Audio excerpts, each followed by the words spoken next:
আজকের ব্লগটি শুরু করছি শুভ জন্মাষ্টমীর প্রীতি ও শুভেচ্ছা দিয়ে। আজকের আকাশটি কি সুন্দর লাগছে না, তাই আগে তোমাদের সঙ্গে শেয়ার করে দিলাম। তো জন্মাষ্টমী পালন করব, তো সেই কারণে সমস্ত জোগাড় এখানে মোটামুটি হয়েই গেছে। তো বানাবো পোলাও, মানে কেসরি পোলাও, আর তার সাথে আলু পনিরের একটি ডালনার মতো। আর এখান থেকে মানে পোলাওয়ের জন্য আমি আগের থেকেই চালটা ভিজিয়ে রেখেছি। আর সুদীপ তো পেছনে গেছে কিছু কলা পাতা কাটবে, আর বাকি এই সব পাতা ছিঁড়ে গেছে তাই কেটে জঙ্গলে ফেলে দিচ্ছে। তো সকাল সকাল উঠে মোটামুটি সমস্ত কাজই আমার হয়ে গেছে। আর হ্যাঁ, একটা কথা বলছি, আমি আজ জন্মাষ্টমী উপলক্ষে যেই সব মিষ্টিগুলি ব্যবহার করব, সেই মিষ্টিগুলি কিন্তু আমার নিজের হাতে তৈরি করা। তো যাই হোক, শাশুড়ি মা ওখানে লুচি ভাজার জন্য লেচি কাটছে, আর এখানে বাবানকে কিন্তু আমি টুকটুক করে সাজিয়ে দিচ্ছি। তো কোনো মতে ঝুঁটি বেঁধে ময়ূরের পালকটি লাগিয়ে দিয়েছি। তারপর ধুতি পাঞ্জাবি পরে আর হাতে বাঁশি নিয়ে আমার নানহা কানাই একদম তৈরি। যাই হোক, মামারা মিমিরা আমাকে কিন্তু অবশ্যই বলো যে আমাকে আজকে কেমন লাগছে, মানে আমাদের বাবানকে আজকে কেমন লাগছে। তো এখানে সুদীপ তো কিছু ফল কাটছিল, মোটামুটি মানে আমি খাওয়ার ওপর থেকে মানে প্রসাদের যেইগুলো বানিয়েছি সেগুলো ওপরে আমি পাঠিয়ে দিয়েছি। আর ঘর যা মানে ঠাকুরের যেখানে যা সাজানো সব কিন্তু সুদীপ্তই করেছে। আর এখন ফল কাটছে, তো বাবানের তো সেটা তো একটু হাত না দিলে চলবেই না, ও তো খেতেও যাচ্ছে। যাই হোক, এরকম দুষ্টুমি তো চলতেই থাকবে, না হলে কিসের কৃষ্ণ ঠাকুর, তাই তো? কৃষ্ণ ঠাকুর মানেই দুষ্টুমির আরেকটি প্রতীক বলা যেতে পারে। এই দেখো কলা চুরি করছে, এই দেখো কলা চুরি করছে।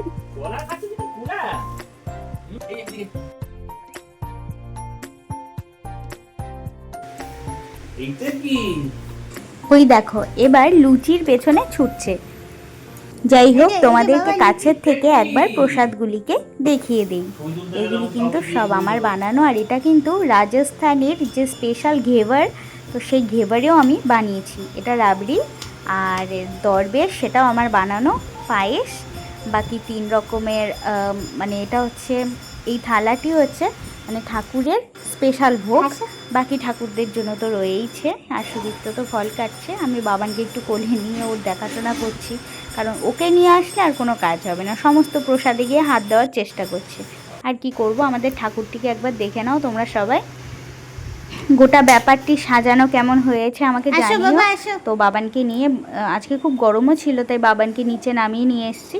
তো তারপরে আমি পুজোটা করব। কোনো পুরোহিত দিয়ে সাধারণত আমরা পুজো করি না, মানে এই পুজোটি কিন্তু বেসিক্যালি আমি করব, কারণ এই পুজোটি আমার বাড়িতে আমার ইচ্ছেতেই হয়। তো বাবান একটু টুকি টুকি খেলে নিচ্ছে আমার সাথে, তারপরে আবার ওকে নিয়ে যাব।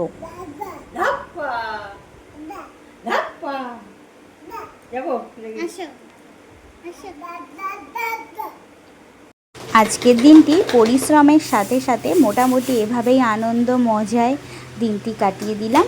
তো তোমরা কিভাবে তোমাদের মানে গোপু সোনার পুজো দিয়েছো, কিভাবে কি করলে আমাদের সাথে শেয়ার করো। অবশ্যই তোমাদের ভিডিও গিয়ে আমরা দেখে আসবো।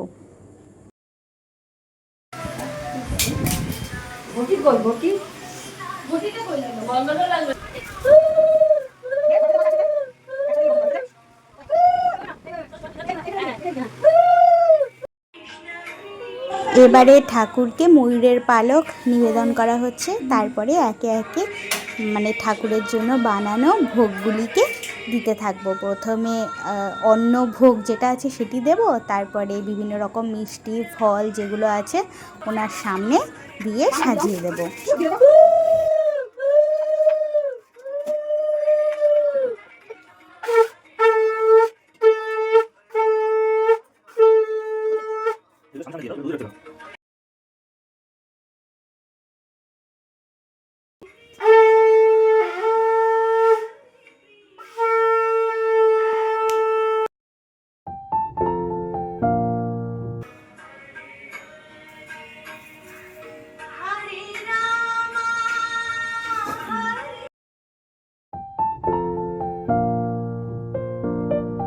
প্রসাদ সমস্ত কিছু নামিয়ে নেওয়া হয়ে গেছে। এবার বাবানের বাবা বাবানকে একটু খাইয়ে দিচ্ছে, তবে বাবানের মাথার থেকে পালকটি কিন্তু খোলা হয়নি। এখন যেরম কৃষ্ণ লাগছে পুরো একদম মডার্ন কৃষ্ণ, কি তাই তো?